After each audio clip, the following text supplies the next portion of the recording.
अग्रे पश्यामि तेजो निबिडतरकलायावळी लोभनीयम् पीयूषाप्लवितोऽहम् तदनु तदुदरे दिव्यकैशोरवेशम् तारुण्यारम्भरम्यम् परमसुखरसास्वादरोमाञ्चिताङ्गैः आवीतम् नारदाद्यैः विलसदुपनिषत् सुन्दरी मण्डलैश्च नीलाभम् कुञ्चिताग्रम् घनममलतरम् संयतम् चारुभङ्ग्या रत्नोत्तम् साभिरामम् वलयितमुदयच्चन्द्रकैः पिञ्छजालैः मन्दारस्रन्निवीतम् तव पृथुकबरीभारमालोकयेऽहम् स्निग्धश्वेतोर्ध्वपुण्ड्रामपि च सुललिताम् बालबालेन्दुवीथीम् हृद्यम् पूर्णानुकम्पार्णव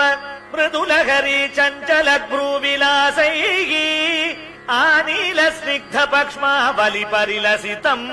नेत्रयुग्मम् विभोते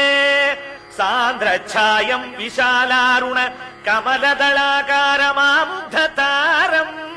कारुण्यालोकलीला शिशिरितभुवनम् क्षिप्यताम् मय्यनाथे उत्तुङ्गोल्लासिनासम् हरिमणिमुकुरप्रोलसद्गण्डपाळी व्यालोलत्कर्णपाशाञ्चित मकरमणिकुण्डलद्वन्द्वतीप्रम् उन्मीलद्दन्तपन्ति स्फुरदरुणदरच्छाय बिम्बाधरान्तः प्रीतिप्रस्यल्दि मन्दस्मित मधुरतरम् वक्त्रमुद्भासताम् मे बाहुद्वन्द्वेन रत्नोज्ज्वलवलयभृता शोणपाणि प्रवाळेन उपाताम् वेणुनाळीम् प्रसृतनखमयूखाम् गुळीसङ्गशाराम् कृत्वा वक्त्रारविन्दे सुमधुरविकसद्रागमुद्भाव्यमानैः शब्दब्रह्मामृतैस्त्वम् शिशिरितभुवनैः सिञ्च मे कर्णवीथीम् उत्सर्पत्कौस्तुभश्रीतदिभिररुणितम् कोमलम् कण्ठदेशम् वक्षश्रीवत्सरम्यम् तरलतरसमुद्दीप्रहारप्रतानम्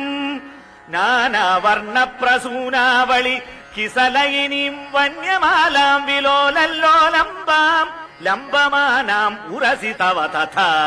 भावये रत्नमालाम् अङ्गे पञ्चाङ्गरागैः अतिशय विकसत्सौरभा कृष्टलोकम् लीनानेकत्रिलोकी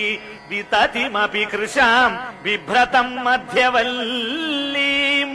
शक्राश्मन्यस्ततप्तोज्ज्वल कनकनिभम् पीतचेलम् दधानम् ध्यायावो दीप्तरश्मि स्फुटमणिरशना किङ्किणी मण्डितम् त्वाम् ऊरु चारु तवोरु घनमसृणरुचौ चित्तचोरौ रमायाः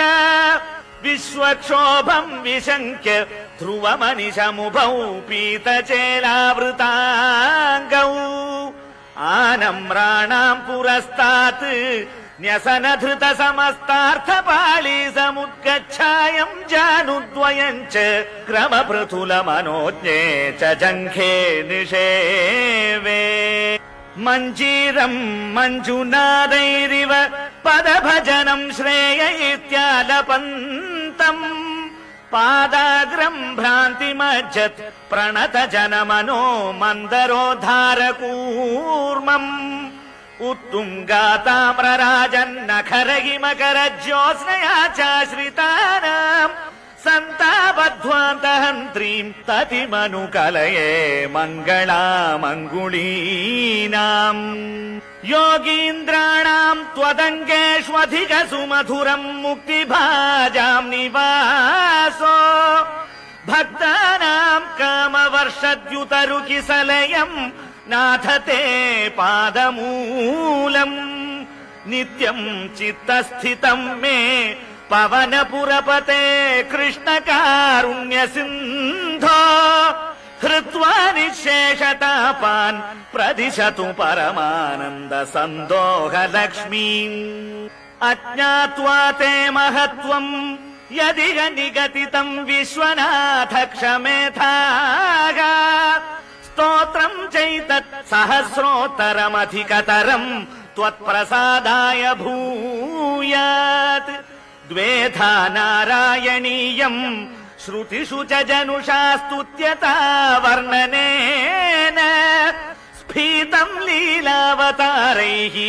इदमिह कुरुताम् आयुरारोग्य सौख्यम् इदमिह कुरुताम् आयुरारोग्य सौख्यम्